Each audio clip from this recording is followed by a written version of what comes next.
Europa Verde si presenta a Bassano in uno dei luoghi simbolo della battaglia di un'intera città a tutela del verde e dell'ambiente, l'area agricola di San Lazzaro, che rischia di venire trasformata in una colata di cemento.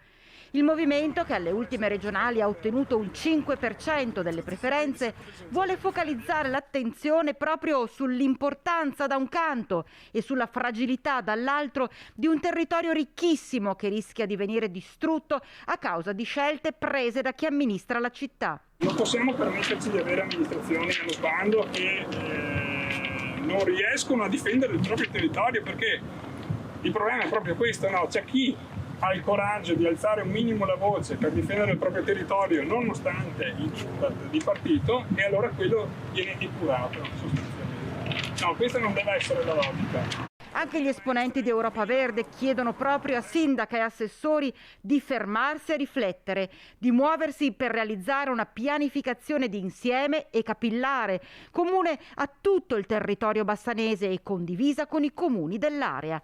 Una pianificazione nella quale Bassano, ottava città del Veneto, faccia da capofila.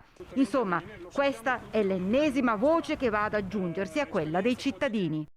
Sindaca Pavan, giù le mani da San Lazzaro. La voce del popolo è la voce di Dio.